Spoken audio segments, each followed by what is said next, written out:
And I think that's the issue with the divorce rate that we see. I think that if your parents know Jesus, and if you ask them, what do you think went wrong?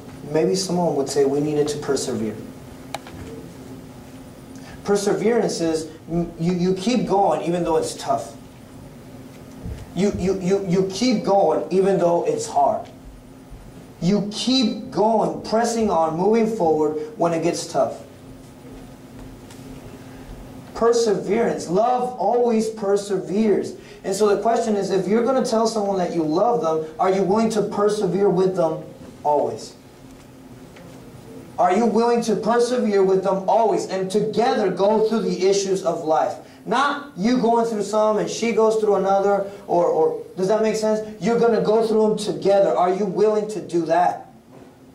Love always perseveres. Is it going to persevere in your life is the question.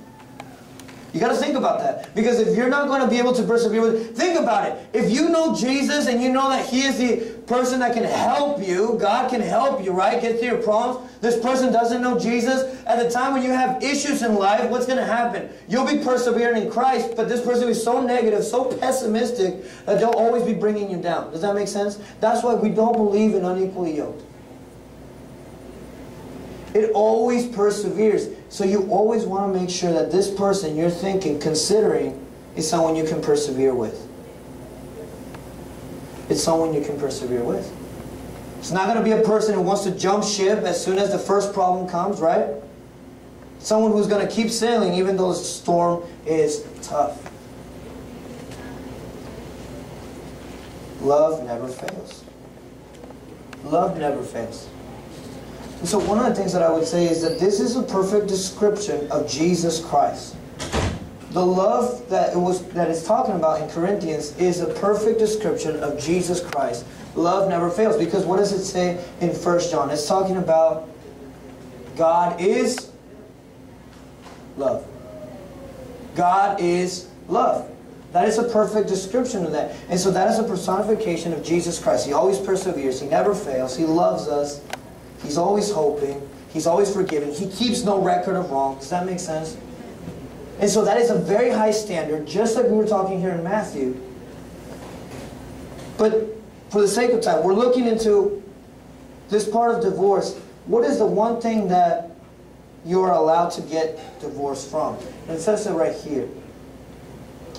Verse 32, it says, "But I tell you, anyone who divorces his wife except for marital unfaithfulness." Look, there are many motives to get a divorce. There are many motives to break up. There are many motives to call something off. But if the motive is, she's not treating me right, she's not doing what I want her to, he's not dressing the way I want him to dress, he's not acting the way I want him to act, it's not valid. Because what is that revealing about you? Your heart is not with Jesus. What does it mean? Your heart's not with Jesus, because it's saying that if you love someone, if you do end up getting married, at that point, and of course we'll have a great time to be able to talk more about it as you keep growing, but the thing is this, if you are going to get married, the idea is that you will persevere under all these things, and all these problems are going to come, and the question is, what are the motives for you to want to jump ship? It's the same thing. What are the motives for you to want to abandon your wife? What are some of the motives for you to want to leave the person you're going to be with? And it says very clearly that the only reason why you should is if he or she has been unfaithful to you. That is it. Wait, but she wants to do things differently, and I am this, and she's that, I'm Republican, she's Democrat, or she's Pentecostal, and I'm this, and or you know, this and that, and she doesn't want to pay this. That means you're not capable of having reconciliation in your family, in your home, in your life. It brings out the true colors of your heart. If these are the little things that are making you get a divorce, what it's saying here is they're not valid. They're not. unless this person is unfaithful. Those who have Jesus Christ are able to be reconciled and work things out. Especially in marriage. So you don't leave your partner behind. What God has joined, let no man tear apart.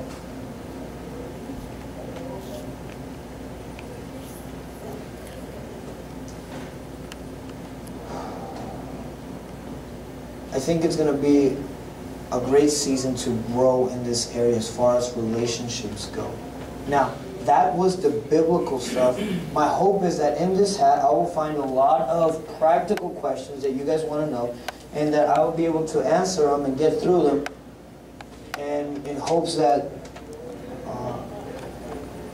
it will be a blessing. So the first question is having a different race of partner as girlfriend or boyfriend, like they're black, Italian, or Asian, is it wrong or is it sinful? I would say no, it's not in the Bible. And in the early 1800s, all the way to the 1920s, 30s, 40s, even 60s, they would say that it was actually a sin. Southern Baptist churches would say that it was a sin for a white lady to marry a black man. That is wrong. There is nothing biblical that says you cannot marry someone of a different race. I hope whoever asked that doesn't feel like that. This was in Spanish.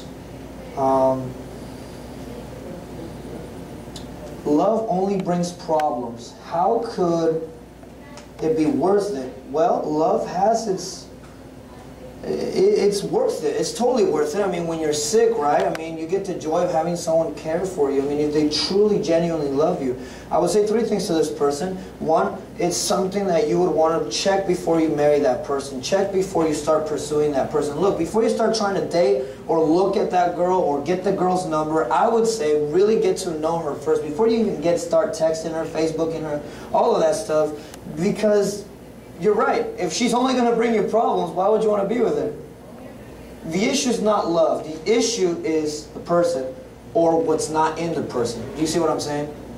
Someone who has Jesus glorifies the same God as you. Therefore, the same thing should be in them. Another thing that I would say is, if you have that attitude, you haven't encountered real love. Because what is love? Two people serving each other. So when you get two people, stop being selfish, right? And they say, I'm going to love you. And they'll say, no, but I'm going to love you. And then it's kind of like it's a good fight. No, I need to love you more. No, I need to love you more. And so that's an awesome thing. That is true love.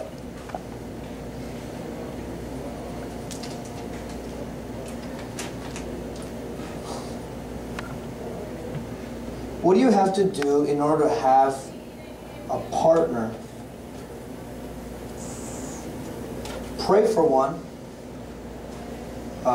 Talk to her. Ask. That's what I would say.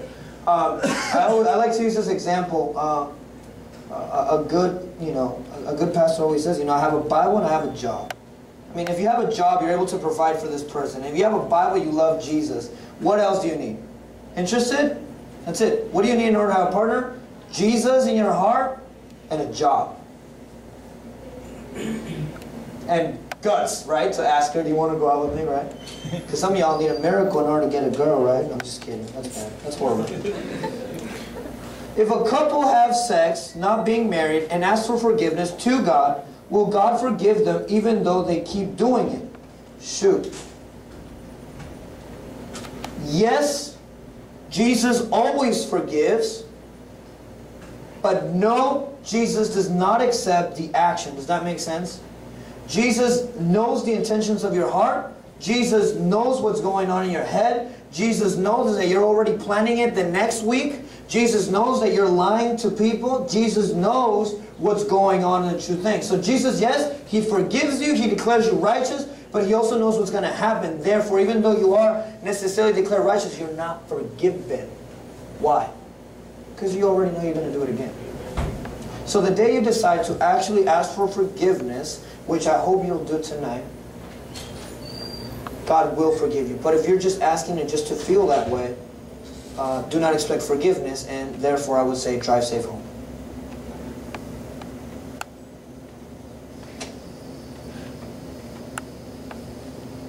I haven't seen a happy matrimony How is it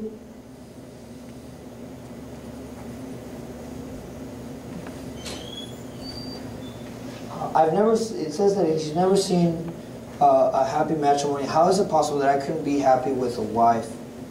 Jesus. Jesus, you need Jesus. In a home, if you don't have Jesus, if Jesus is not in the home, you will have many problems.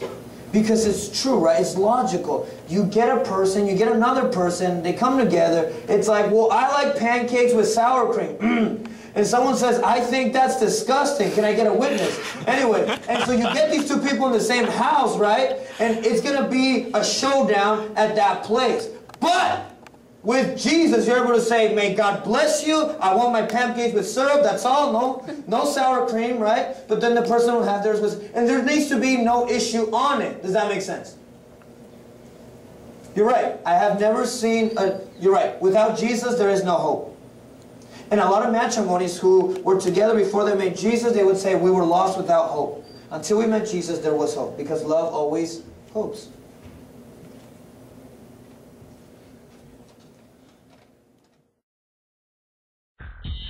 Revolución 180. Un cambio con propósito. La estrategia que cambiará tu vida. La oportunidad.